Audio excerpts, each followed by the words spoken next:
ആവേശം ഉൾക്കൊണ്ട് സാമുദായിക ധ്രുവീകരണ ശക്തികൾക്കെതിരെ പടനയിക്കുന്ന സമസ്തയുടെയും അനുബന്ധ ഘടകങ്ങളുടെയും ശക്തനായ വക്താവ് ജനാബ് അബ്ദുസ്സമദ് പൂക്കോട്ടൂർ പ്രഭാഷണം നിർവഹിക്കുന്നു.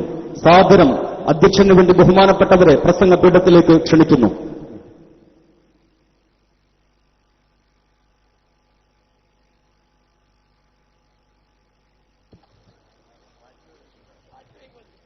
അസ്സലാമു അലൈക്കും വറഹ്മത്തുള്ളാഹി വബറകാതുഹു. അൽഹംദുലില്ലാഹ് വസ്സലാത്തു വസ്സലാമു അലാ അഷ്റഫി റസൂലില്ലാഹ് വഅലാ ആലിഹി വസ്വഹാബിഹിൽ ഫായിസീന ബിറളില്ലാഹ്. അഊദു ബില്ലാഹി മിനശ് ശൈത്വാനിർ റജീം. ബിസ്മില്ലാഹിർ റഹ്മാനിർ റഹീം. ഖുൽ ഹൽ യസ്തവിൽ ലദീന യഅലമൂന വൽ ലദീന ലാ യഅലമൂൻ. സ്വദഖല്ലാഹു മൗലാനൽ അലിയുൽ അദീം. സമാദരണീയരും ബഹുമാന്യരുമായ നമ്മുടെ ഈ ചടങ്ങിന്റെ അധ്യക്ഷൻ സയ്യിദ് ഹൈദരലി ശിഹാബ് തങ്ങൾ അവറുകളെ, അഭിനന്ദനായ ഉസ്താദ് ഷൈഖുൽ ജാമിഅ അലിക്കുട്ടി മുസ്ലിയാർ, നമ്മുടെ അനുഗ്രഹീതമായ വേദിയിൽ ആസനസ്ഥരായ ബഹുമാന്യ പണ്ഡിത മഹത്തുക്കൾ, സമസ്ത കേരള ജംഇയ്യത്തുൽ ഉലമായുടെയും അതിന്റെ പോഷക ഘടകങ്ങളുടെയും അനുഗ്രഹീതരായ പണ്ഡിത നേതാക്കൾ, ഉമറാക്കൾ, പ്രവർത്തകർ, ജാമിയയുടെ ക്യാമ്പസിൽ തടിച്ചുകൂടിയിരിക്കുന്ന പ്രിയപ്പെട്ട പ്രാസ്ഥാനിക ബന്ധുക്കൾ, വിശിഷ്യ നമ്മുടെ ഈ സ്ഥാപനത്തിൽ നിന്നും ബിരുദമെടുത്ത് പുറത്തുപോകുന്ന പ്രഗത്ഭരും പ്രതിഭാസമ്പന്നരുമായ ഭാവി വാഗ്ദാനങ്ങളായ പണ്ഡിത പ്രതിഭകളെ, അള്ളാഹുവിന്റെ അപാരമായ അനുഗ്രഹത്താൽ ഒരിക്കൽ കൂടി ജാമിയ ചരിത്രം തീർത്തുകൊണ്ട് നമ്മുടെ ഈ മഹാസമ്മേളനം ഒരു വൻ വിജയമായി കലാശിച്ചിരിക്കുന്നു. അള്ളാഹു അനുഗ്രഹിക്കുമാറാവട്ടെ. ഇതിനുവേണ്ടി പണിയെടുത്ത പ്രവർത്തിച്ച ഒട്ടേറെ ആളുകൾ നമ്മുടെ ഈ മഹത്തായ നഗരിയിൽ കഠിനാധ്വാനം ചെയ്തുകൊണ്ട് ഇപ്പോഴുമുണ്ട്. അവർക്കൊക്കെ അള്ളാഹു അർഹതപ്പെട്ട പ്രതിഫലം നൽകുമാറാവട്ടെ. അതോടൊപ്പം തന്നെ നമ്മളേറെ ദുഃഖിതരാണ്. കാരണം ഈ മഹാസമ്മേളനത്തിൽ പ്രസംഗിക്കേണ്ടിയിരുന്ന, നമുക്ക് നേതൃത്വം കൊടുക്കേണ്ടിയിരുന്ന നമ്മുടെ പ്രിയപ്പെട്ട ചെറുശ്ശേരി ഉസ്താദ്, അല്ലാഹു സുബ്ഹാനഹു വ തആല മഹാനവരുടെ രോഗം എത്രയും പെട്ടെന്ന് ശിഫയാക്കി കൊടുക്കുമാറാവട്ടെ. മുസ്ലിം ഉമ്മത്തിനെ സംബന്ധിച്ചിടത്തോളം സമത്വയെ നയിക്കുവാനും നമുക്ക് ആവശ്യമായ ഇസ്ലാമിക വിജ്ഞാനങ്ങൾ പകർന്നു തരുവാനും ആ മഹാനുഭാവന് ദീർഘകാലം സേവനം ചെയ്യാനുള്ള കരുത്ത് അല്ലാഹു സുബ്ഹാനഹു വ തആല പ്രദാനം ചെയ്യുമാറാവട്ടെ. വളരെ ദീർഘമായൊരു പ്രഭാഷണത്തിന്റെ സന്ദർഭമല്ല. എന്റെ പിന്നിൽ എന്റെ സഹപ്രവർത്തകൻ അബ്ദുൽ ഹമീദ് ഫൈസി കൂടി, അതുപോലെ ബഹുമാനപ്പെട്ട പലരും പ്രസംഗിക്കാനുള്ളതുകൊണ്ട് നിർണിതമായ 20 മിനിറ്റ് സമയം മാത്രം എടുത്തുകൊണ്ട് ഞാൻ എന്റെ കടമ നിർവഹിക്കുകയാണ്. അള്ളാഹുവിന്റെ അപാരമായ അനുഗ്രഹത്താൽ കേരളത്തിലെ മുസ്ലിം ഉമ്മത്തിന് യശോധാവല്യം പരത്തുന്ന ഒരു ചരിത്രം സമ്മാനിച്ച സമസ്ത കേരള ജംഇയ്യത്തുൽ ഉലമ അതിന്റെ മഹാസമ്മേളനം ആലപ്പുഴയിൽ വെച്ച് ഈ വരുന്ന മാസം സംഘടിപ്പിക്കുകയാണ്. അതിന്റെ ഒരുക്കവും പ്രവർത്തനങ്ങളും അതിന്റെ പ്രചരണവുമാണ് ഇനി നമ്മുടെ പ്രവർത്തകർ ഏറ്റെടുക്കേണ്ടതും ഏറ്റെടുത്തുകൊണ്ടിരിക്കുന്നതും. ആ സമ്മേളനത്തിന്റെ വിജയം കേരള ചരിത്രത്തിൽ വലിയ ഒരു സംഭവമായി തന്നെ രേഖപ്പെടുത്തത്തക്ക വിധം നമുക്കത് മാറ്റുവാൻ അള്ളാഹു തൗഫീക്ക് നൽകുമാറാവട്ടെ. ഇവിടെ നമ്മളെ സംബന്ധിച്ചിടത്തോളം ഈ സന്ദർഭം, പ്രത്യേകിച്ച് എന്റെ മുന്നിലിരിക്കുന്ന പ്രിയപ്പെട്ട പണ്ഡിതന്മാർ, വളരെ ഗൗരവത്തോടുകൂടി ശ്രദ്ധിക്കേണ്ട കാര്യങ്ങളെക്കുറിച്ചാണ് ഈ വേദിയിൽ പരാമർശങ്ങൾ ഉണ്ടായത്. ഇവിടെ നടന്ന പ്രസംഗത്തിന്റെ മുഖ്യാംശം നിങ്ങൾ ശ്രദ്ധിച്ചു. മുസ്ലിം സമുദായം അഥവാ ഇസ്ലാമിക തത്വസംഹിത തീവ്രതയല്ല, ഭീകരതയല്ല എന്ന് വരുത്തി തീർക്കുന്നതിന് വേണ്ടിയാണ് നമ്മുടെ സമയങ്ങൾ അഖിലവും നമ്മളിപ്പോൾ ചെലവഴിച്ചുകൊണ്ടിരിക്കുന്നത്. എന്തുകൊണ്ട് ഇങ്ങനെ ഒരു ദുര്യോഗം നമുക്ക് വന്നു എന്ന് ചോദിച്ചാൽ, വിശുദ്ധ ദീനുൽ ഇസ്ലാമിനെ ലോകത്തിന്റെ നാനാവശങ്ങളിൽ വളരെ മോശപ്പെട്ട് ചിത്രീകരിച്ചുകൊണ്ട് ഇസ്ലാം തീവ്രതയാണെന്നും ഭീകരതയാണെന്നും നിരന്തരം എഴുതിയും പ്രചരിപ്പിച്ചും ആളുകൾ നമ്മളെ ആക്രമിച്ചുകൊണ്ടിരിക്കുന്ന ഒരു സന്ദർഭമാണ്. അതിനുപോൽഫലകമായി അവർ തന്നെ ബൂസ്റ്റ് ചെയ്തുണ്ടാക്കുന്ന ചില സംഘടനകൾ സമൂഹത്തിൽ അവർ അവതരിപ്പിക്കും. അതിന്റെ പുതിയ ചിന്തകളും പുതിയ സിദ്ധാന്തങ്ങളും ഒക്കെ സമൂഹത്തിൽ അവതരിപ്പിക്കപ്പെടുമ്പോൾ അത് ഇസ്ലാമാണെന്ന് തെറ്റിദ്ധരിച്ച മുസ്ലിങ്ങളെ ക്രൂശിലേറ്റാൻ വേണ്ടി മാധ്യമങ്ങൾ മുന്നോട്ട് വരും. അങ്ങനെ പിന്നെയും പിന്നെയും നമ്മൾ തീവ്രവാദികളല്ലെന്നും ഭീകരവാദികളല്ലെന്നും സമൂഹത്തോട് വിളിച്ചു പറയേണ്ട ഒരു ഗതികേടിലാണ് ഇന്ന് മുസ്ലിം ഉമ്മത്ത് എത്തിപ്പെട്ടിരിക്കുന്നത് എന്ന് സഗൗരവം നമ്മൾ മനസ്സിലാക്കേണ്ടിയിരിക്കുന്നു. അവിടെയാണ് പണ്ഡിതന്മാർ സമൂഹത്തിൽ നിർവഹിക്കേണ്ട ദൗത്യത്തിന്റെ ഗൗരവം ഉൾക്കൊള്ളേണ്ടത്. ഇനി സമൂഹത്തിൽ ഇറങ്ങുന്ന പണ്ഡിതന്മാരെ സംബന്ധിച്ചിടത്തോളം ഇത്തരം ഒരു വലിയ ദൗത്യം കൂടി ഏറ്റെടുക്കേണ്ടിയിരിക്കുന്നു. ഇപ്പോൾ തന്നെ നമുക്കറിയാം, വിശുദ്ധ ദീനുൽ ഇസ്ലാമിനെ പരിചയപ്പെടുത്തുന്നത് IS എന്ന് പറയുന്നൊരു സംഘടന ഇസ്ലാമികമാണെന്ന് പറഞ്ഞുകൊണ്ടാണ്. ആ സംഘടനയെ നിലനിർത്തുന്നതും അതിനെ പ്രചരിപ്പിക്കുന്നതും അതിനെ വളർത്തിക്കൊണ്ടുവരുന്നതും ആരാണ്? അടിസ്ഥാനപരമായി പരിശോധിച്ചാൽ ഒരുപാട് കാര്യങ്ങൾ നമുക്കിവിടെ പഠിക്കേണ്ടി വരും. ആഗോളതലം മുതൽ ഇന്ത്യാതലം മുതൽ കേരളത്തിന്റെ ശാന്തമായ പശ്ചാത്തലത്തിൽ വരെ ഈ സമൂഹത്തെ വർഗീയവാദികളും ഈ സമൂഹത്തെ ഭീകരവാദികളുമാക്കുന്നതിന് വേണ്ടിയുള്ള പ്രചണ്ഡമായ പ്രചരണങ്ങളും പ്രവർത്തനങ്ങളുമാണ് നടന്നുകൊണ്ടിരിക്കുന്നത്. ISന്റെ പിറവിയും അതിന്റെ വളർച്ചയും അതിന്റെ നിലനിൽപ്പും പരിശോധിച്ചു നോക്കൂ നിങ്ങൾ. ഇന്ന് അവർ കൈയടക്കി വെച്ചിരിക്കുന്ന സിറിയയിലെ 60% എണ്ണപ്പാടങ്ങൾ, ആ എണ്ണപ്പാടങ്ങളിൽ നിന്നും അവർക്ക് ലഭ്യമാകുന്ന എണ്ണ ലോക മാർക്കറ്റിൽ അവർ ധാരാളമായി വിതരണം ചെയ്തുകൊണ്ടിരിക്കുന്നു. ലോക മാർക്കറ്റിൽ അവർ വിതരണം ചെയ്തുകൊണ്ടിരിക്കുന്ന ഈ എണ്ണ കരിഞ്ചന്തയിലാണ്. അത് വാങ്ങുന്നവൻ അമേരിക്കക്കാരൻ, അത് വാങ്ങുന്നവൻ ഇംഗ്ലണ്ടുകാരൻ, റഷ്യ. ഇവര് മുഴുവൻ അത് വാങ്ങി ലോക മാർക്കറ്റിൽ കരിഞ്ചന്തക്ക് കുറഞ്ഞ പണം അവർക്ക് കുറഞ്ഞ പണത്തിന് എണ്ണ ലഭ്യമാകുന്നു. ഇല്ലെങ്കിൽ സദ്ദാം ഹുസൈനെ നശിപ്പിച്ചതുപോലെ, കേണൽ ഗദ്ദാഫിയെ നശിപ്പിച്ചതുപോലെ എന്തുകൊണ്ട് അവർക്ക് ഒരു അറ്റാക്ക് നടത്തിക്കൊണ്ട് IS-ന്റെ തലപ്പത്തിരിക്കുന്ന അബൂബക്കർ ബാഗ്ദാദി അടക്കമുള്ള ആളുകളെ പിടികൂടാൻ കഴിയുന്നില്ല? അവർ കേവലം ഒരു അറ്റാക്ക് പേരിന് മാത്രം നടത്തിക്കൊണ്ട് ഇത് നിലനിർത്തുന്നതിൽ അവർക്കുള്ള മുഖ്യ ലക്ഷ്യം ഒന്ന്, കരിഞ്ചന്തയിൽ എണ്ണപ്പണം അവർക്ക് ലഭ്യമാക്കാൻ കഴിയും. രണ്ടാമത്തേത്, പ്രധാനമായി ലോകത്ത് അവരൊക്കെ വിലമതിക്കുന്ന ഈ പുരാവസ്തുക്കൾ. ലോകത്ത് ഏറ്റവും കൂടുതൽ പുരാവസ്തുക്കൾ സൂക്ഷിപ്പുള്ള പ്രദേശമാണ് ഇറാഖും സിറിയയും. പുരാവസ്തു കേന്ദ്രങ്ങൾ ആക്രമിച്ചുകൊണ്ട് IS അവിടെ നിന്നും പുരാവസ്തുക്കൾ വിറ്റ് അത് കാശാക്കി ധാരാളമായി ലോക മാർക്കറ്റിൽ അത് കുറഞ്ഞ വിലക്ക് വാങ്ങുവാൻ ഇംഗ്ലണ്ടിലും അതുപോലെ തന്നെ അമേരിക്കക്കും സൗകര്യമുണ്ടാക്കി കൊടുക്കുന്നു. നാളെ ഒരുപക്ഷെ ലോകത്തെ ഏറ്റവും വലിയ പുരാവസ്തു ശേഖരം, ആൻഷ്യന്റ് ഹിസ്റ്ററി മുഴുവൻ കൈവശം വെച്ചിരിക്കുന്ന രാജ്യമായി അമേരിക്ക മാറിയേക്കാം.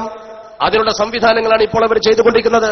അതിനൊക്കെ പുറമെ ഇസ്ലാം തീവ്രവാദമാണെന്ന് വരുത്തി തീർക്കാൻ ഇതിനെ വളർത്തിക്കൊണ്ടുവരേണ്ട ഒരു ആവശ്യം അവർക്കുണ്ട്. 45,000 ബാരൽ എണ്ണയാണ് ഒരു ദിവസം അവർ വിറ്റുകൊണ്ടിരിക്കുന്നത്. കോടിക്കണക്കിൽ ഡോളർ IS-ന് കിട്ടിക്കൊണ്ടിരിക്കുന്നു. വർഷാവർഷം അമേരിക്കയുടെ ഡോളർ വാങ്ങിവെക്കുന്നവർ അവരുപയോഗിക്കുന്ന സാധനങ്ങളിലുള്ള എല്ലാ ആയുധങ്ങളും അമേരിക്ക നിർമ്മിതം, അതല്ലെങ്കിൽ ജപ്പാൻ നിർമ്മിതം, അതല്ലെങ്കിൽ ഇസ്രയേൽ നിർമ്മിച്ചത്. ഇത്ര വലിയ ആയുധങ്ങൾ എങ്ങനെ IS-ന് കിട്ടുന്നു? ഇസ്ലാമിന്റെ പേരിൽ ഇങ്ങനെ ഒരു തീവ്രത കെട്ടിപ്പൊക്കുന്നതിന് വേണ്ടി അവർ തന്നെ ബൂസ്റ്റ് ചെയ്തുണ്ടാക്കുന്ന സംഘടനകൾ, അവർക്കതിനെ നിയന്ത്രിക്കലല്ല പ്രശ്നം. അവർക്ക് ഇസ്ലാം ഭീകരമാണെന്നും തീവ്രമാണെന്നും വരുത്തി തീർക്കലാണ് പ്രശ്നം. യഥാർത്ഥത്തിൽ പരിശുദ്ധ ദീനുൽ ഇസ്ലാമോ നമുക്കറിയാം. ഈ കേരളക്കരയിൽ കൂടിയിരിക്കുന്ന ജനങ്ങൾ, ഇവിടെ നടക്കുന്ന ഇസ്ലാമിക ബോധന പ്രവർത്തനങ്ങൾ, ഈ ബോധന പ്രവർത്തനങ്ങളൊക്കെ പരിശോധിച്ചാൽ ഈ പണ്ഡിതന്മാരൊക്കെ കൈകാര്യം ചെയ്ത വിശുദ്ധ ദീനുൽ ഇസ്ലാമിനെ ഈ പൊതുജനങ്ങൾക്ക് കൈമാറുമ്പോൾ സമാധാനമാണ് വിശുദ്ധ ദീൻ മുന്നോട്ട് വെക്കുന്നത് എന്ന് കൃത്യമായി സമൂഹം പഠിക്കുന്നു. ഇക്കണ്ട മദ്രസയും ഈ പള്ളികളും അനുബന്ധ സംവിധാനങ്ങളുമൊക്കെ നമ്മുടെ ഈ കേരളക്കരയിൽ മനോഹരമായി നടന്നിട്ട് എവിടെയും അപസ്വരങ്ങൾ ഉയർന്നതായി ആരും കേട്ടിട്ടില്ലല്ലോ. അത്തരമൊരു സമീപനമോടെയും ഉണ്ടായിട്ടില്ലല്ലോ. ആഗോളതലത്തിൽ അങ്ങനെയെങ്കിൽ ഇന്ത്യ മഹാരാജ്യത്തേക്ക് കടന്നു വന്നാൽ ചിത്രം നിങ്ങൾ നോക്കൂ. നമ്മുടെ രാജ്യത്ത് വർഗീയ ഫാഷിസം അതിന്റെ പാരമ്യതയിലെത്തിക്കൊണ്ട് പരമാവധി മുസ്ലിം സമൂഹത്തെ ന്യൂനപക്ഷ വിഭാഗത്തെ പ്രകോപിപ്പിക്കാൻ ആവശ്യമായ പ്രവർത്തനങ്ങളാണ് നടത്തുന്നത്. ബീഫ് തിന്നുവെന്ന് പറഞ്ഞുകൊണ്ട് ആളെ കൊല്ലുക, അത് കടത്തിയെന്ന പേരിൽ ആളെ കൊല്ലുക, അത് തിന്നാൻ ആഗ്രഹിക്കുന്നവൻ ഇന്ത്യക്ക് പുറത്തു പോകണമെന്ന് പറയുക. ഈ തരത്തിൽ ഒരു സമൂഹത്തെ എങ്ങനെ പ്രകോപിപ്പിക്കാൻ കഴിയുമോ എന്നാണ് ഭരണാധികാരികൾ പരീക്ഷിച്ചുകൊണ്ടിരിക്കുന്നത്. നമ്മുടെ ഭരണഘടനയുടെ ആർട്ടിക്കിൾ 21 കൃത്യമായി പ്രൊട്ടക്ഷൻ ഓഫ് ലൈഫ്, നമുക്ക് ജീവിത സുരക്ഷിതത്വം, ഒരു മനുഷ്യൻ ഇവിടെ ജീവിക്കാനുള്ള സകല സംവിധാനങ്ങളും വാഗ്ദാനം ചെയ്യുന്ന ഒരു ഭരണഘടനയുടെ നാട്ടിൽ ആരെന്ത് ഭക്ഷണം കഴിക്കണമെന്ന് വരെ ഫാസിസ്റ്റുകൾ തീരുമാനിക്കുന്ന ഒരവസ്ഥയിലേക്ക് കാര്യമെത്തുമ്പോൾ, രാജ്യം മുഴുവൻ അത് ചർച്ചാ വിഷയമാകുമ്പോൾ, പക്ഷേ നമുക്ക് ചെറിയ ആശ്വാസമുണ്ട്. ഇന്ത്യ മഹാരാജ്യത്തെ പ്രഗത്ഭരായ പല സാഹിത്യകാരന്മാരും ചിന്തകന്മാരും ബുദ്ധിജീവികളും തങ്ങളുടെ അവാർഡുകൾ തിരിച്ചുകൊടുത്തുകൊണ്ട് ഈ പ്രക്രിയക്കെതിരെ പ്രതികരിച്ചു. ഈ രാജ്യത്തെ പ്രഗത്ഭരായ പ്രതിഭാസമ്പന്നരായ പല സാഹിത്യകാരന്മാരും ഈ പ്രവർത്തനത്തിനെതിരെ അതിശക്തമായി പ്രതിരോധം തീർക്കുന്ന വിധത്തിൽ സാംസ്കാരിക പ്രക്ഷോഭങ്ങൾ സംഘടിപ്പിച്ചുവെന്ന് മാത്രമല്ല, ഇതിനെതിരെ ശബ്ദിച്ചവരെ ഒതുക്കാൻ വരെ അപ്പോൾ ഫാസിസ്റ്റുകൾ മുന്നോട്ട് വന്നു. കർണാടകയിൽ മല്ലേശപ്പ കൽബുർഗി എന്തിനാ കൊന്നത്?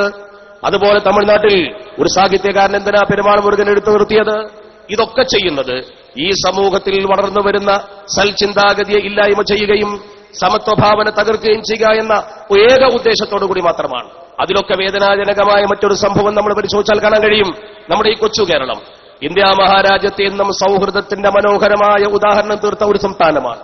ആ സംസ്ഥാനത്ത് പോലും ഈയിടെ ഒരു സാമുദായിക പാർട്ടി പ്രഖ്യാപിച്ചുകൊണ്ട് ഒരു സാമുദായിക സംഘടനയുടെ തലപ്പത്ത് വന്ന ഒരു മുതിർന്ന നേതാവ്, കേരളത്തിന്റെ സാംസ്കാരിക പാരമ്പര്യം അറിയുന്നയാൾ, പരസ്യമായി നമ്മുടെ നാട്ടിൽ വെച്ച് പ്രസംഗിച്ചത് മുസ്ലിമായെങ്കിൽ മാത്രമേ നമുക്ക് എന്തെങ്കിലും ആനുകൂല്യം കിട്ടൂ, മുസ്ലിം അല്ലെങ്കിൽ ആനുകൂല്യം കിട്ടുകയില്ലെന്ന് പറഞ്ഞുകൊണ്ട് മുസ്ലിം സമൂഹത്തെ കൊച്ചാക്കുന്ന തരത്തിൽ അയാൾ പരിഹാസരൂപേണ പ്രസംഗിച്ചത് ആലുവയിൽ വെച്ചാണ്. നമ്മളൊക്കെ കണ്ടു. അതിന്റെ പേരിൽ അറസ്റ്റ് വരിച്ചു. അതെന്തോ ആകട്ടെ. പക്ഷേ സാംസ്കാരിക കേരളത്തിൽ അത്തരം ചിന്താഗതി വെച്ച് പിടിപ്പിച്ചുകൊണ്ട് പ്രസംഗിച്ചു നടക്കുന്ന ആളുകൾ എന്തുമാത്രം അപകടമാണ് നമ്മുടെ രാജ്യത്ത് വരുത്തിവെക്കുന്നത്. സൗഹൃദത്തിന്റെ അന്തരീക്ഷത്തിൽ അന്യമതസ്ഥരായ അന്യസംസ്ഥാനക്കാരായ 2 തൊഴിലാളികൾ ഡ്യൂട്ടിയുടെ ഭാഗമായി മാൻഹോളിലേക്ക് ഇറങ്ങി അവർ ജീവൻ പണയപ്പെടുത്തിക്കൊണ്ട് ജോലി ചെയ്യുമ്പോൾ അവരുടെ വേദനയൂറുന്ന ശബ്ദം കേട്ട് അങ്ങോട്ട് എടുത്തു ചാടിയ നൌഷാദ് എന്നൊരു പാവ ഓട്ടോറിക്ഷ ഡ്രൈവർ, പ്രഭാതം മുതൽ പ്രദോഷം വരെ ഓട്ടോറിക്ഷ ഓടിച്ചുകൊണ്ട് കിട്ടുന്ന പണം കൊണ്ട് ജീവിതത്തിന്റെ 2 അറ്റം മുട്ടിക്കുന്ന ഒരു സാധു മനുഷ്യൻ, അയാൾ അങ്ങോട്ട് ഇറങ്ങിച്ചെന്നുകൊണ്ട് അവരെ രക്ഷിക്കാൻ നോക്കി. അയാളും അപകടത്തിൽപ്പെട്ടു പോയി. സ്വാഭാവിക പ്രതിഭാസം എന്ന രീതിയിൽ ഗവൺമെന്റ് അവൾക്ക് സമ്മാനം പ്രഖ്യാപിച്ചു, അയാളുടെ കുടുംബത്തിന് ജോലി പ്രഖ്യാപിച്ചു. ഇത് പർവ്വതീകരിച്ചെടുത്ത് കാട്ടിക്കൊണ്ട് മുസ്ലിമായാൽ മാത്രം ആനുകൂല്യം കിട്ടുന്ന ഒരു രാജ്യമായി കേരളം അത് പതിച്ചിരിക്കുന്നു എന്ന് പറഞ്ഞുകൊണ്ട് വളരെ മോശപ്പെട്ട പ്രതികരണം നടത്തിയ ഒരു വ്യക്തി ഈ സമൂഹത്തിൽ എന്തുമാത്രം വേദനാജനകമായ പ്രസ്താവനയാണ് നടത്തിയത് എന്ന് നമുക്ക് ഊഹിച്ചാൽ പോലും, നമുക്ക് ചിന്തിച്ചാൽ പോലും പിടികിട്ടുന്നില്ല. മാത്രമല്ല, ആ സമൂഹത്തിന്റെ പൂർവ്വകാല ചരിത്രമെന്ന് പഠിച്ചു നോക്കട്ടെ. ശ്രീനാരായണ ഗുരുസ്വാമികളുടെ ചിന്തകളിലൂടെ വളർന്നു വന്നൊരു പ്രസ്ഥാനത്തിന്റെ തലപ്പത്തണലിരിക്കുന്നത്. ആ പ്രസ്താവന നടത്തിയതോ ആലുവയിൽ നിന്ന്. അവിടെയാണ് സർവമത സമ്മേളനം നാരായണ ഗുരു സംഘടിപ്പിച്ചുകൊണ്ട് പറഞ്ഞത്, ഇത് അറിയാനും അറിയിക്കാനുമുള്ള സമ്മേളനമാണ്, വാദിക്കാനും ജയിക്കാനുമുള്ള സമ്മേളനമല്ല എന്ന് പറഞ്ഞുകൊണ്ട് ആ ആലുവയിൽ നടത്തിയ സമ്മേളനത്തിന്റെ ആ ആവേശം നിലനിൽക്കുന്ന ഒരു പ്രദേശത്ത് ആ പ്രസ്ഥാനത്തിന്റെ പിന്മുറക്കാരനായ ഒരാൾ ആ ശ്രീനാരായണ ഗുരുവിന്റെ ആവേശം ഉൾക്കൊണ്ടുകൊണ്ട് പരസ്യമായി കേരളത്തെ വർഗീയവൽക്കരിക്കാൻ സംഘപരിവാറുമായി കൂട്ടുചേർന്നുകൊണ്ട് രാജാവിനേക്കാൾ രാജഭക്തി കാണിച്ചുകൊണ്ട് പ്രസംഗിച്ചു. അയാൾ ഓർക്കണമായിരുന്നു പൂർവ്വകാല ചരിത്രം. ഒന്ന് പുറകോട്ട് പോയി നോക്കൂ, കേരളീയ സാംസ്കാരിക ചരിത്രത്തിന്റെ പുറകോട്ട്. നമ്മളൊക്കെ വിദ്യാഭ്യാസപരമായി പുറകെ നിൽക്കുന്ന കാലത്ത് നമ്മളെക്കാൾ ഈ സമൂഹം പുറകിലായിരുന്ന പിന്നോക്ക ജനവിഭാഗത്തിൽപ്പെട്ട ആളുകൾ മുന്നോട്ട് വരുന്നതിന് വേണ്ടി അതിശക്തമായ പ്രവർത്തനങ്ങൾ നടത്തുന്ന കാലമുണ്ടായിരുന്നു. ഇവിടെ സവർണ വിഭാഗത്തിൽ നമ്പൂതിരി വിഭാഗത്തിന് മാത്രമായിരുന്നു കേരളത്തിൽ ഉന്നത സ്ഥാനീയരായ ജോലി കിട്ടിയിരുന്നത്. നായർ സമുദായം പോലും പുറകിലായിരുന്നു. ഐക്യ കേരളത്തിന്റെ പഴയകാല ചരിത്രം പഠിച്ചു നോക്കൂ നിങ്ങൾ. അങ്ങനെയല്ലേ പിന്നെ നമ്മുടെ കേരളത്തിൽ പുതിയ മൂവ്മെന്റുകളൊക്കെ വന്നത്, NSS വന്നത്, SNDP വന്നത്, അനുബന്ധ പ്രവർത്തനങ്ങൾ വന്നത്. ആരും അതിനെ എതിർക്കുന്നില്ല. കാരണം ഒരു സമുദായത്തിന്റെ ഉയർച്ചയ്ക്ക് ആവശ്യമായ പ്രവർത്തനങ്ങളൊക്കെ ചെയ്യാൻ അവർക്ക് അവകാശമുണ്ട്. പക്ഷേ ഈ സംഘടനക രംഗത്ത് വരുമ്പോൾ അതിന്റെ പൂർവ്വകാല നേതാക്കളുടെ ചരിത്ര ചിത്രമെന്ന് പഠിച്ചു നോക്കൂ നിങ്ങൾ. അവർ സ്ഥാപനങ്ങൾ ഉണ്ടാക്കുന്നതിനു വേണ്ടി, അവർക്ക് വേണ്ടി സ്ഥാപനങ്ങൾ കെട്ടിപ്പൊക്കുന്നതിനു വേണ്ടി അന്ന് ഉദാരമതികളെ മുഴുവൻ സമീപിച്ച കൂട്ടത്തിൽ ചരിത്രം മനോഹരമായി രേഖപ്പെടുത്തുന്നു. അന്ന് കേരളത്തിൽ ജീവിച്ചിരുന്ന വലിയൊരു മുസ്ലിം പ്രമാണി, ആ മുസ്ലിം പ്രമാണിയെ സമീപിച്ചുകൊണ്ട് അദ്ദേഹത്തിന്റെ പേർ സമത്വയുമായി ബന്ധമുള്ള വ്യക്തിയല്ലെങ്കിലും മണപ്പാട്ട് കുഞ്ഞു മുഹമ്മദ് ഹാജി എന്ന് പറയുന്ന മണപ്പാടൻ എന്ന് പറയുന്ന വ്യക്തി അദ്ദേഹത്തിന്റെ സമീപത്ത് ചെന്നുകൊണ്ട് ഈ വിഭാഗത്തിൽപ്പെട്ട ആളുകൾ സ്ഥാപനമുണ്ടാക്കുന്നതിന് വേണ്ടി ഭൂമി ചോദിച്ചപ്പോ കേരളത്തിന്റെ ചരിത്രം പഠിച്ചു നോക്കൂ. അവർക്ക് സ്ഥാപനമുണ്ടാക്കുന്നതിന് വേണ്ടി NSSന് സ്ഥാപനമുണ്ടാക്കുന്നതിന് വേണ്ടി ചങ്ങനാശ്ശേരിയിൽ 25 ഏക്കർ സ്ഥലം കൊടുത്തതാരാ? അതുപോലെ തന്നെ ഇന്ന് ഇതിനു വേണ്ടി ശബ്ദിച്ച ആളുടെ നേതാവ്, ആ ചരിത്രം പഠിക്കട്ടെ. അവർക്ക് കൊല്ലത്തെ സെന്റ് കോളേജിന് വേണ്ടി ഉപയോഗിക്കുന്ന സ്ഥലത്ത് 25 ഏക്കർ സ്ഥലം കൊടുത്തതാരാ? 25 ഏക്കർ സ്ഥലം. കാലടി ശ്രീശങ്കര കോളേജിന് 25 ഏക്കർ സ്ഥലം കൊടുത്തതാരാ? കേരളത്തിലെ ഒരു മുസ്ലിം പ്രമാണി. 25 ഏക്കർ വീതം 75 ഏക്കർ ഭൂമി എഴുതി കൊടുക്കുമ്പോ ഏറിയാട്ട് ക്രൈസ്തവ ദേവാലയത്തിനും അദ്ദേഹം കൊടുത്തിട്ടുണ്ട്. ഈ ഭൂമി കൊടുത്ത സംഭവങ്ങളൊന്നും നമ്മൾ വിളിച്ചു പറയുന്നതല്ല, കൃത്യമായി ചരിത്ര പുസ്തകം പരതിയാൽ ബോധ്യപ്പെടും. NSSന്റെ കനക ജൂബിലി ആഘോഷവേളയിൽ അവർ പ്രസിദ്ധീകരിച്ചൊരു സുവനീറുണ്ട്. ആ സുവനീറിന്റെ പേര് സുവർണ ഗ്രന്ഥമെന്നാണ്. ആ സുവർണ ഗ്രന്ഥത്തിൽ അതിന്റെ എക്സിക്യൂട്ടീവ് എഡിറ്റർ ഒമേനല്ലൂർ ബാലകൃഷ്ണപിള്ള, അതിൽ ലേഖനം എഴുതിയിരിക്കുന്നത് MRG പണിക്കർ. MRG പണിക്കർ എഴുതുന്നു, ഈ കേരളത്തിൽ മുസ്ലിം സമുദായത്തിൽപ്പെട്ട മണപ്പാടൻ എന്ന് പറയുന്ന സമ്പന്നൻ ഈ NSSനും SNDPയും ഉൾക്കൊള്ളുന്ന ഈ രണ്ട് സമുദായത്തിനും അതുപോലെ തന്നെ കാലടി ശ്രീശങ്കര കോളേജിനും 25 ഏക്കർ വീതം 75 ഏക്കർ ഭൂമി പതിച്ചു കൊടുത്തു സൗജന്യമായി എന്ന് പറഞ്ഞിട്ട് ഈ സമുദായത്തിലെ പൂർവികന്മാരുടെ കയ്യിൽ നിന്നും ഭൂമി വാങ്ങുവാനും അവിടെ വിദ്യാഭ്യാസ സ്ഥാപനം കെട്ടുവാനും ഒരു സമുദായം മുന്നോട്ട് വന്നപ്പോൾ ആരും എതിർത്തിട്ടില്ല. അതിലാരും വർഗീയത കണ്ടിട്ടില്ല. ചോദിക്കാൻ അവർക്കും കൊടുക്കാൻ ഒരു മുസ്ലിമിനും പ്രയാസമുണ്ടായിട്ടില്ല. ആ ചരിത്രങ്ങളൊക്കെ ഉറങ്ങിക്കിടക്കുന്ന കേരളത്തിൽ മുസ്ലിം സമൂഹത്തിന്റെ മുഖത്ത് നോക്കി ഈ തരം വർഗീയവാദവുമായി മുന്നോട്ട് വന്നുകൊണ്ട് ഒരു സമുദായത്തിന്റെ തലപ്പത്തിരിക്കുന്ന നേതാവ് കേവലം ഒരു കള്ള് കച്ചവടക്കാരന്റെ ഭാഷയിൽ സംസാരിച്ചാൽ ഈ സമൂഹം അത് ഒരിക്കലും അംഗീകരിക്കുന്ന പ്രശ്നമില്ലെന്ന് പറയാൻ ആർജവമുള്ള ഒരു തലമുറ ചരിത്രം പഠിച്ചു വളർന്നു വരണം. നമ്മളൊക്കെ സൗഹൃദം അറിയുന്നവരാണ്, നമ്മളൊക്കെ സൗഹൃദം പ്രസംഗിക്കുന്നവരാ. ഈ വേദിയിലിരിക്കുന്ന ബഹുമാനപ്പെട്ട പാണക്കാട് സയ്യിദ് ഹൈദരലി ശിഹാബ് തങ്ങൾ, അദ്ദേഹത്തിന്റെ പിതാവായിരുന്ന സയ്യിദ് പൂക്കോയ തങ്ങൾ, ചേട്ട സഹോദരന്മാർ മുഴുവനും കേരളത്തിൽ ഈ സമൂഹത്തെ പഠിപ്പിച്ച ഒരു സൗഹൃദത്തിന്റെ അന്തരീക്ഷമുണ്ട്. ജാതിമത ഭേദമന്യേ മനുഷ്യർ ഒന്നിച്ചു നിൽക്കാൻ പഠിപ്പിച്ച ഒരു സന്ദേശത്തിന്റെ ഏറ്റവും വലിയ വക്താക്കളായി സമൂഹത്തിന് നേതൃത്വം കൊടുക്കുന്ന ഒരു കുടുംബമാണ്. അതുപോലെ തന്നെ ഈ ജാമിയ പോലുള്ള കേരളത്തിലെ സ്ഥാപനങ്ങൾ നോക്കൂ, എവിടെയും വർഗീയവാദം നടത്തിയിട്ടില്ല, ആരും വർഗീയത പറഞ്ഞിട്ടില്ല. പൂർവ്വകാല അമുസ്ലിം ആചാര്യന്മാര് പോലും, ഇവർ ആവേശം ഉൾക്കൊള്ളുന്ന ശ്രീനാരായണ ഗുരുസ്വാമികൾ പോലും അള്ളാഹുവിന്റെ പരിശുദ്ധ ഹബീബാകുന്ന നമ്മുടെ മുത്തുനബി അഷ്റഫുൽ ഖൽഖ് മുഹമ്മദ് മുസ്തഫ സ്വല്ലല്ലാഹു അലൈഹി വസല്ലമ തങ്ങളെക്കുറിച്ച് മനോഹരമായി രേഖപ്പെടുത്തി വെച്ചത്, ദൈവത്തിന്റെ അവതാരം തന്നെ ഭൂമിയിൽ വന്നതാണോ ഈ പ്രവാചകൻ? പുരുഷാകൃതി പൂണ്ട ദൈവമോ പുരുഷാകൃതി പൂണ്ട ദൈവമോ നരദിവ്യാകൃതി പൂണ്ട ധർമ്മമോ പരമേശ പവിത്ര പുത്രനോ കരുണാവാൻ നബി മുത്തുരത്നമോ? അങ്ങനെ ചോദിക്കുന്നൊരവസ്ഥാവിശേഷത്തിലേക്ക് ഒരു ഗുരു അള്ളാഹുവിന്റെ തിരുദൂതരാകുന്ന നമ്മുടെ മുത്തുനബി തങ്ങളെ കണ്ടുവെങ്കിൽ ഒന്ന് ചിന്തിച്ചു നോക്കും നിങ്ങൾ. ആ സൗഹൃദമൊക്കെ എവിടെ കളഞ്ഞിട്ടാണ് ഇവർ പ്രസംഗിക്കുന്നത്? ഒരു സമൂഹത്തെ വർഗീയവൽക്കരിക്കാൻ എളുപ്പമുണ്ട്, സൗഹൃദത്തിന്റെ തണലിലേക്ക് അവരെ കൊണ്ടുവരാൻ വലിയ പ്രയാസമുണ്ട്. അവിടെയാണ് സമത്വ കേരള ജംഇയ്യത്തുൽ ഉലമയുടെ പ്രസക്തി. നമ്മുടെ മദ്രസയിൽ ഇന്നും നമ്മൾ ഹുബ്ബുൽ വത്തൻ എന്ന പാഠം പ്രൈമറി വിദ്യാലയത്തിൽ കുട്ടികൾക്ക് പഠിപ്പിച്ചുകൊണ്ടിരിക്കുന്നു. ദീനെന്തെന്ന് പഠിക്കുന്നതോടൊപ്പം രാജ്യത്തെ എങ്ങനെ സ്നേഹിക്കണം, തന്റെ സഹമതത്തിൽപ്പെട്ട ആളോട് എങ്ങനെ പെരുമാറണം. ഇസ്ലാമിക സമൂഹത്തെ സംബന്ധിച്ചിടത്തോളം ലോകത്ത് അവരെ കാഴ്ചപ്പാട്, മുസ്ലിം സമൂഹം അതുപോലെ തന്നെ ഈ ഇസ്ലാമിക വിദ്യാഭ്യാസം നേടുന്ന മുഴുവൻ ആളുകളും അവിടെ സൈദ്ധാന്തിക ദർശനമനുസരിച്ചുകൊണ്ട് ലോകത്തുള്ള മനുഷ്യർ രണ്ട് തരമേ ഉള്ളൂ. ഇമ്മാ അഹും ഫിദ്ദീൻ ഔ നദീറു ഖൽഖ്. ഒന്നുകിൽ മുസ്ലിം സഹോദരങ്ങൾ, നമ്മുടെ ഇസ്ലാമിക സഹോദരങ്ങൾ, മറ്റൊന്ന് തുല്യതയുള്ള ആളുകൾ, നദീറു ഖൽഖ് സമസൃഷ്ടി. ഈ സമസൃഷ്ടികളെ നമ്മൾ അതുപോലെ തന്നെ കാണുന്നു. സമസൃഷ്ടി സ്നേഹം അതുപോലെ നമ്മൾ പ്രകടിപ്പിക്കുന്നു. ആ സമസൃഷ്ടി സ്നേഹം പ്രകടിപ്പിച്ചുകൊണ്ട് കേരളത്തിലെ മുസ്ലിം ഉമ്മത്തിന് നേതൃത്വം കൊടുത്ത വലിയ നായകന്മാർ കെട്ടിപ്പടുത്ത പ്രസ്ഥാനമാണ് സമത്വ കേരള ജംഇയ്യത്തുൽ ഉലമ. ആ സമത്വ കേരള ജംഇയ്യത്തുൽ ഉലമ ഈ കേരളക്കരയിൽ ഇത്രകാലം പ്രവർത്തിച്ചിട്ട് അതിന്റെ മദ്രസയോ ദീനീ സ്ഥാപനങ്ങളോ ഈ കേരളക്കരയിൽ നിയമപരമായ യാതൊരു അസ്വാസ്ഥ്യവും ആർക്കും ഉണ്ടാക്കിയിട്ടില്ല. മുസ്ലിം സമുദായം പലപ്പോഴും തീവ്രതയിലേക്ക് പോയപ്പോ, മുസ്ലിം സമൂഹം പലപ്പോഴും അപകടത്തിലേക്ക് പോയപ്പോ അവർക്കൊരു ലക്ഷ്മണരേഖ വരച്ചു കൊടുത്തുകൊണ്ട് കടക്കരുത് അതിരെന്ന് പറഞ്ഞ് ഈ സമൂഹത്തെ ശരിക്കും ബോധവൽക്കരിച്ച പാരമ്പര്യമേ സമത്വ കേരള ജംഇയ്യത്തുൽ ഉലമക്കും അതിന്റെ പണ്ഡിതന്മാർക്കുമുള്ളൂ. ഞാൻ ഇപ്പോഴും ഓർക്കുന്നു, മഹാനായ ശൈഖുനാ ശംസുൽ ഉലമ ബഹുമാനപ്പെട്ടവരെപ്പോഴും പറയുമായിരുന്നു, ജീവിക്കുന്ന രാജ്യത്തിന്റെ നിയമത്തെ ശരിക്കനുസരിക്കണം. നിയമം അനുസരിക്കാതെ ഒരിക്കലും പ്രസംഗിച്ചു പോകരുത്, അതിന് കടന്ന് പറഞ്ഞു പോകരുത്. പറഞ്ഞാൽ അപകടമുണ്ടാകും. രാജ്യത്തിന്റെ നിയമങ്ങൾ കൃത്യമായി പാലിക്കണം. നമ്മുടെ നേതാക്കൾ നമുക്ക് കർശനമായി തന്ന നിർദ്ദേശമാണ്. ആ കർശനമായ നിർദ്ദേശം കൃത്യമായി പാലിച്ചുകൊണ്ട് തന്നെ നമ്മൾ മുന്നോട്ട് പോകുന്നു. അതനുസരിച്ചുകൊണ്ട് കേരളത്തിൽ ഒരുപാട് ദീനീ സ്ഥാപനങ്ങൾ കെട്ടിപ്പൊക്കുവാനും ഇപ്പോൾ ഇവിടെ അസംബ്ലി നടത്തിയതുപോലെ ജൂനിയർ കോളേജുകൾ കെട്ടിപ്പൊക്കിക്കൊണ്ട് ഈ സംവിധാനത്തെ പ്രവിശാലമാക്കുവാനും നമുക്ക് കഴിഞ്ഞു. ആരെയും നമ്മൾ എതിർത്തിട്ടില്ല. എന്നാൽ ആദർശവേദിയിൽ സമത്വ കേരള ജംഇയ്യത്തുൽ ഉലമയുടെ പ്രവർത്തനം കൃത്യമായി കാഴ്ചവെച്ചു. സമത്വയിൽ നിന്ന് പോയവർക്ക് പോലും ഒരു വേള ഈ ഖ്യാതിയില്ല. IS-ന്റെ പ്രവർത്തനത്തെ തന്നെ പിന്തുണച്ചത് ആരോപണമാണെങ്കിലും സത്യാവസ്ഥ എന്താണെങ്കിലും കർലാവിയെക്കുറിച്ച് അഭിപ്രായമുണ്ടായില്ലേ? IS-നെ പിന്തുണക്കുന്നു എന്ന അഭിപ്രായം ലോകത്തെ മാധ്യമങ്ങൾ എഴുതിയില്ലേ? തന്നെയുമല്ല, നിങ്ങൾ നോക്കൂ, ലോക സലഫിസം ഈ തീവ്ര ചിന്താഗതിക്ക് മുഴുവൻ പിൻബലം കൊടുത്തു എന്ന് എഴുതുന്നവർ ഇന്ന് ലോകത്തെ പ്രധാനപ്പെട്ട നേതൃനിരയിലുള്ള പ്രഗത്ഭരായ പത്രചിന്തകർ തന്നെ സലഫിസത്തെക്കുറിച്ച് ആ അഭിപ്രായം പലരും പ്രകടിപ്പിക്കുന്നുണ്ടല്ലോ. ലോക തീവ്രവാദത്തിന്റെ അപ്പോസ്തലന്മാരാണ് അവരെന്ന്. നേരെ മറിച്ച് സമത്വ കേരള ജംഇയ്യത്തുൽ ഉലമ ഉയർത്തിപ്പിടിക്കുന്ന ആദർശം നോക്ക് നിങ്ങൾ. ഒരു തീവ്ര ചിന്താഗതിയെയും ഇന്ന് വരെ സമത്വ പ്രോത്സാഹിപ്പിച്ചിട്ടില്ല. സമത്വയിൽ നിന്ന് മാറുന്ന ആളുകൾ ടൈഗർ ഫോഴ്സ് ഉണ്ടാക്കിക്കൊണ്ട് തന്നെ നമ്മുടെ സമൂഹത്തിന് അപകടമുണ്ടാക്കി. അവരെ തിരിച്ചറിഞ്ഞു. അങ്ങനെ തിരിച്ചറിഞ്ഞ് സമൂഹത്തിൽ അവർ പല പ്രവർത്തനങ്ങളും നടത്തി. ഇപ്പൊ താഴെ തട്ടിലേക്ക് കൊണ്ടുവന്ന് നമ്മുടെ സമൂഹത്തിൽ പുതിയ പ്രവർത്തനം എന്ന രീതിയിൽ മഹല്ല് ജമാഅത്തിന്റെ പ്രവർത്തകരൊക്കെ ജാഗരൂകരാകണം. മുസ്ലിം ഉമ്മത്തിന്റെ സംഘശക്തിയെ ക്ഷയിപ്പിക്കുന്നതിനും സമത്വ കേരള ജംഇയ്യത്തുൽ ഉലമയുടെ കയ്യിൽ നിന്ന് സ്ഥാപനങ്ങൾ തട്ടിയെടുക്കുന്നതിനും മുസ്ലിം ജമാഅത്ത് എന്ന പേരിൽ പുതിയൊരു സംഘം അവർ രൂപീകരിച്ചിരിക്കുന്നു. എന്താണ് മുസ്ലിം ജമാഅത്തിന്റെ ലക്ഷ്യമെന്ന് ചോദിച്ചാൽ അറിയില്ല. എന്താണ് മുസ്ലിം ജമാഅത്ത് രൂപീകരിക്കാൻ കാരണമെന്ന് ചോദിച്ചാൽ അതൊരു പറയില്ല. കൃത്യമായി പത്രക്കാരോടൊന്നും പറഞ്ഞിട്ടില്ല. പറഞ്ഞത് എന്താ നമുക്ക് മനസ്സിലാവില്ല. ജാലിയവാല ഫാത്തിഹ ഓതിയ മാതിരിയാ കാണുക. ശരിക്കും എന്താ മനസ്സിലാവില്ല സംഗതി. ആ രീതിയിലാണ് ഒരു പ്രഖ്യാപനം. നമ്മുടെ സമൂഹത്തെ സംബന്ധിച്ചിടത്തോളം ഇവിടെ ഒരു മുസ്ലിം ജമാഅത്തിന്റെ ആവശ്യമുണ്ടോ? ഈ മുസ്ലിം ഉമ്മത്തിന് ഇന്ന് അത്തരമൊരു സംഘശക്തിയുണ്ടോ?